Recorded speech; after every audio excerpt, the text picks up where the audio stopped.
la société civile immobilière. Bonjour à toutes, bonjour à tous, ici Sophie Vergès, je vous souhaite la bienvenue sur ce nouvel épisode de podcast de la saison 3. Ce sont des mini-cours de droit immobilier, tout à fait modestes bien sûr, vous le savez, à la demande de Sylvain et Julien pour vous mettre le pied à l'étrier. Ces informations sont issues des fiches de cours de droit de BTS Profession Immobilière, puisque ces cours peuvent vous servir si vous êtes évidemment étudiant ou en reconversion professionnelle. C'est issu du site formationbac+2.com. Allez, c'est parti sur le sujet de la société civile immobilière, puisque c'est un sujet où vous me posez très souvent les questions. Allez, voyons cela ensemble si vous le voulez bien.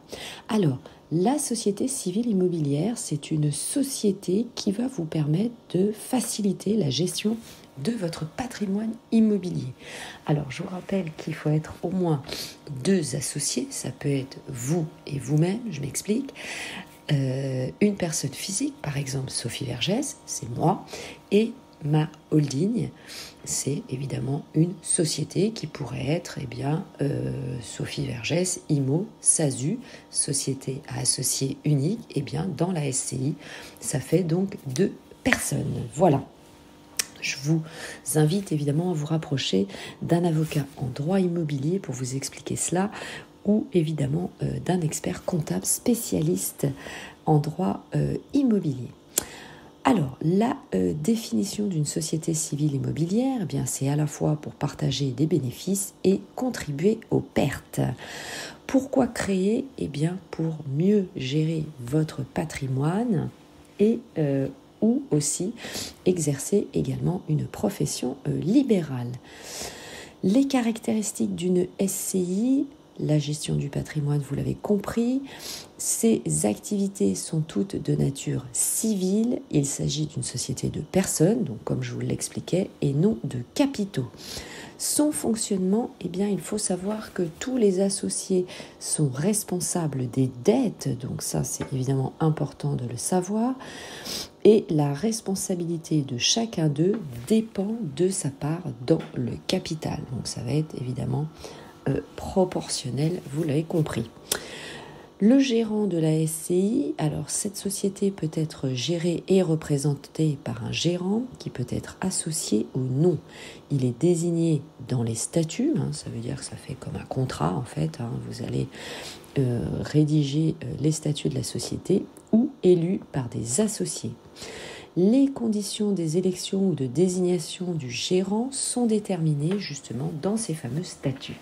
Le gérant va engager sa responsabilité civile et pénale et les associés doivent se réunir au moins une fois par an.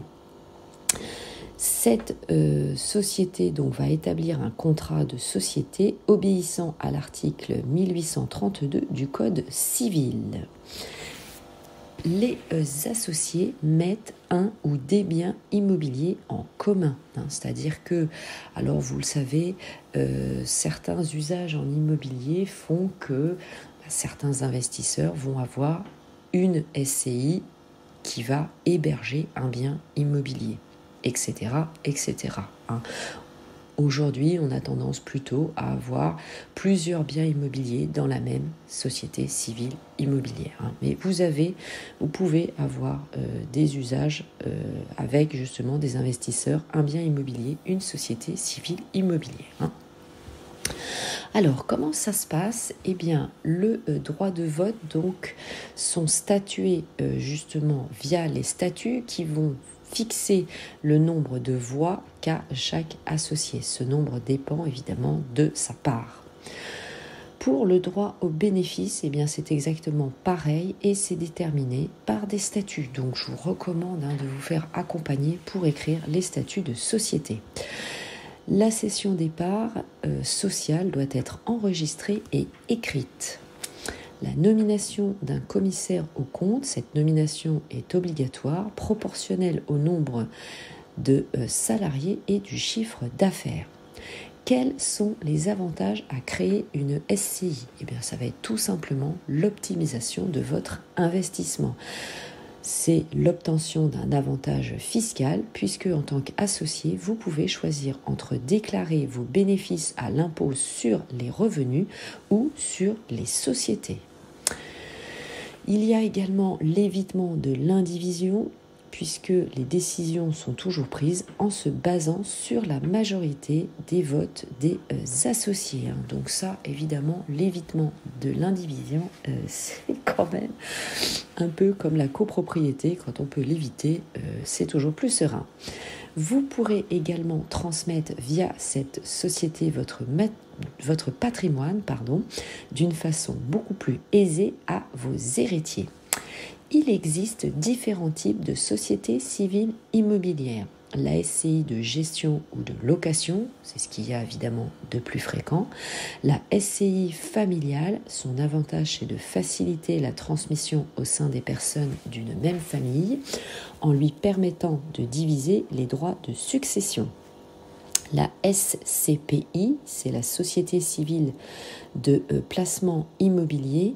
L'investisseur a des parts grâce auxquelles la société constitue un parc immobilier global. Ses associés auront une rémunération sous la forme de quote-part. Ensuite, vous avez la SCIA, c'est une société civile immobilière d'attribution prévue à l'article L212-1 du Code de la construction et de l'habitation. Cette société est créée en vue de partager un ensemble immobilier. Sa durée de vie est limitée dans la mesure où elle est conditionnée à la réalisation de son objet social, c'est-à-dire construire ou acheter des immeubles en vue de les diviser par fractions ou attribuer aux différents associés en nue propriété, en jouissance ou en pleine propriété. Cela inclut la gestion et l'entretien de ces biens avant l'opération de partage. Cela nécessite 2 investisseurs au minimum. Ensuite, vous avez la société civile de construction-vente qui est créée en vue de revendre un bien immobilier pour réaliser une plus-value. Elle vise à la cession d'immeubles à des tiers. Une fois le bien immobilier vendu, cette société est fermée et donc tout remonte à la holding. Et bien voilà, vous savez tout maintenant sur la société civile immobilière. Cela va vous permettre évidemment de faire le meilleur choix pour votre futur investissement. Je vous souhaite un bon investissement. J'attends vos commentaires évidemment sur les différents réseaux sociaux. Ciao, bye bye. Portez-vous bien. À tout de suite.